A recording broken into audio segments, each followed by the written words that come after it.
जय हिंद दोस्तों, कैसे हैं आप लोग। आज हम बात करेंगे एक ऐसी शख्सियत के बारे में, एक ऐसे इंसान के बारे में जिनसे हमें ये सीखने को मिलता है कि हमें जीवन में क्या क्या करना चाहिए और क्या नहीं करना चाहिए। एट ए सेम टाइम दोनों चीजें सीखने को मिलती है।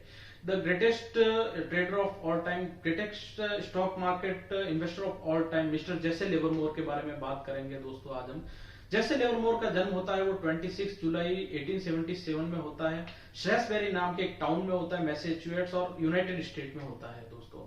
जैसे लिवरमोर के पिता का नाम होता है मिस्टर विलियम पी लिवरमोर, और वो एक किसान और एक चर्च में एक पादरी होते हैं, और उनकी मदर होती है मिसेस सारा लिवरमोर। दोस्तों, जैसे लिवरमोर जो पढ़ाई में बहुत ही इंटेलिजेंट थे बचपन से ही, और स्पेशली मैथमेटिक्स, अरिथमेटिक्स और नंबर्स में वो स्पेशली बहुत ही ज्यादा इंटेलिजेंट हुआ करते थे दोस्तों। बट जब वो 14 साल की उम्र में और 6-7 क्लास में आए, तब उनके फादर ने उन्हें फोर्स करना शुरू कर दिया कि अब वो उन्हें आगे उनकी जो स्टडी है वो कंटिन्यू नहीं करवा सकते, और अब उनको अपना फैमिली बिजनेस संभालना पड़ेगा, अपना जो फार्मर्स वाला काम है वो संभालना पड़ेगा।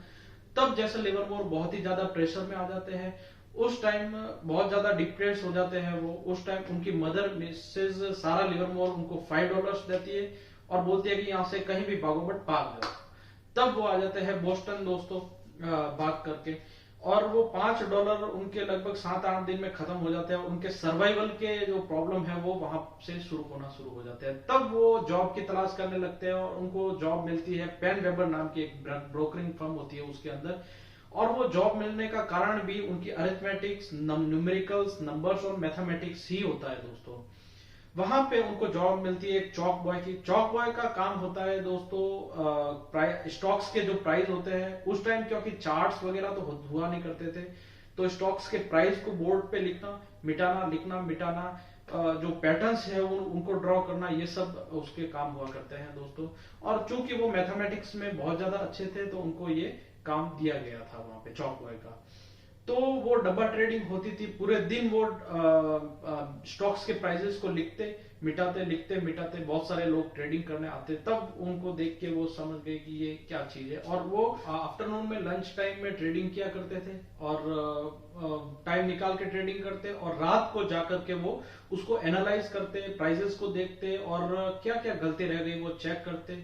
तो जो पैटर्न्स थे वो उनको याद, मल्टीपल नंबर्स ऑफ टाइम उनको बोर्ड पे लिखने की वजह से याद रहने लग गए, और वो जो चार्ट्स थे वो उनके माइंड में बैठने लग गए कि ये प्राइस कैसे काम करते हैं, और उनको वो जो मैथमेटिक्स थी वो समझ में आ गई।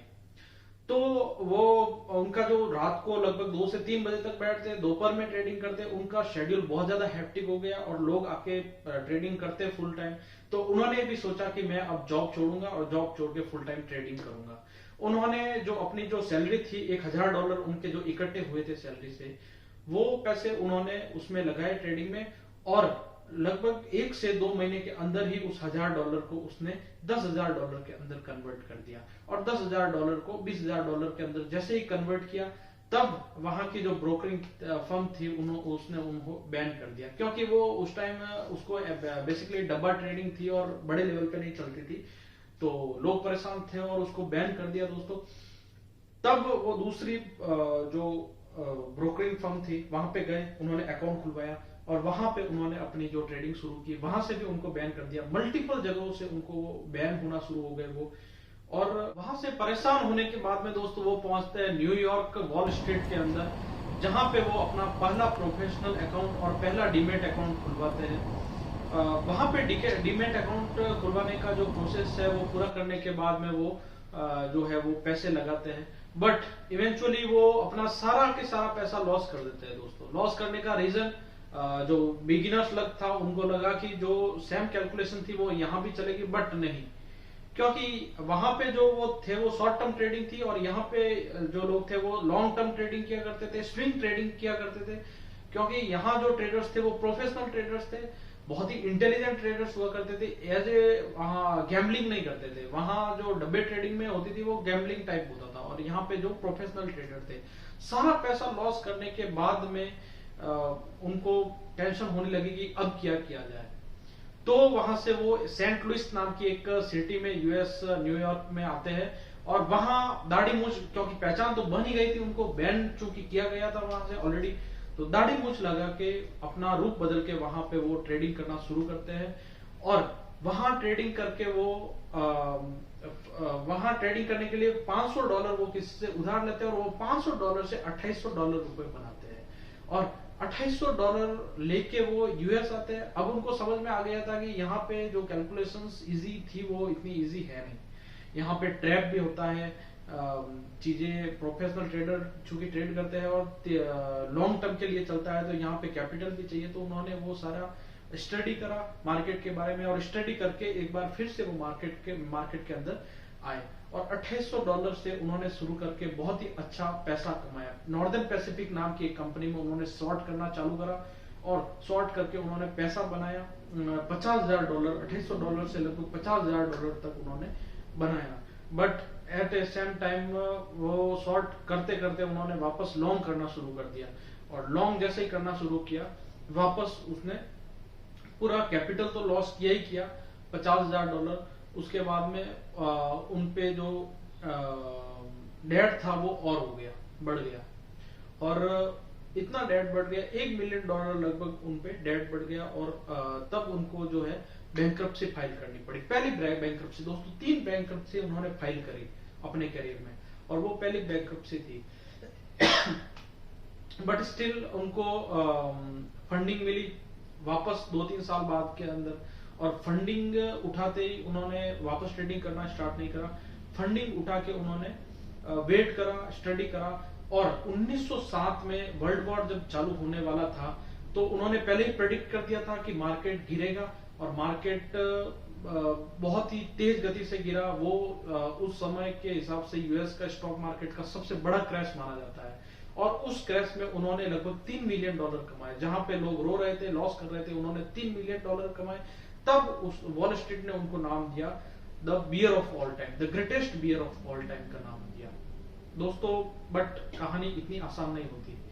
पैसा $3 मिलियन उन्होंने अपने नॉलेज से कमाया था, बट एक किसी भी अनजान व्यक्ति से उन्होंने सलाह ली, और क्वार्टर में उन्होंने शॉर्ट करना चालू करा, और $3 मिलियन का तो लॉस किया ही किया, वापस से $1 मिलियन और वापस वो उसमें चले गए, बैंकरप्ट हो गए। ये उनकी दूसरी बैंकरप्सी थी दोस्तों। और बैंकरप्सी फाइल करने के बाद में वो बहुत ही ज्यादा परेशान हो गए, बहुत ही ज्यादा, अब क्या किया जाए, अब क्या किया जाए। तब वो अपनी पहली वाइफ के पास गए, जो कि पहली वाइफ थी उनकी, शादी हो चुकी थी इन बिटवीन वर्ल्ड वॉर और ये सब चीजें जब चल रही थे तब। तो उसने अपनी वाइफ से रिक्वेस्ट करी कि जो ज्वेलरी थी उसने खरीद के दी थी वो उसको दे, तो वो बेच के वापस से ट्रेडिंग शुरू कर दे। बट उसने देने से मना कर दिया। तब उनका डिवोर्स हो जाता है उसके साथ। दोस्तों इससे हमें ये सीखने को मिलता है कि भाई पर्सनल और प्रोफेशनल लाइफ को मिक्स कैसे नहीं करा जा सकता। तो उनका डिवोर्स हो जाता है, बट स्टिल मेंटल रूप से बहुत ही ज्यादा स्ट्रांग थे जैसे लिवरमोर, और उन्होंने वापस से मार्केट से पैसा उधार लिया, और उधार लेके उन्होंने अच्छा खासा रिटर्न बनाते चले गए और अच्छा पैसा बनाया उन्होंने। और दोस्तों इन बिटवीन ये सब चीजें हो रही थी, तो उनके जो मेंटली भी वो बहुत ज्यादा परेशान रहने लग गए। उनकी फैमिली प्रॉब्लम्स भी थी, पहली वाइफ से डिवोर्स हो गया था, इन बिटवीन सेकंड वाइफ से भी डिवोर्स हो गया, थर्ड वाइफ से शादी की, उनकी वाइफ और उनकी मदर के बीच में डिस्प्यूट्स होने लग गए। इतना कुछ होने के बाद भी दोस्तों मेंटल रूप से चूंकि बहुत ज्यादा स्ट्रांग थे, तो वो स्ट्रगल कर रहे थे। और 1912 में उनको एक कंपनी ने फिर से लोन दिया, और लोन देके उन्होंने हाथों हाथ वापस से पैसे नहीं लगाए। उन्होंने बहुत सारा स्टडी करा, स्टडी करने के बाद में उन्होंने बेथलहैम स्टील नाम की एक कंपनी के अंदर वापस से लोन गए, और लोन जाके उन्होंने $50,000 वापस से कमाए। और $50,000 कमाने के बाद में $3 मिलियन वापस से कमाए उन्होंने।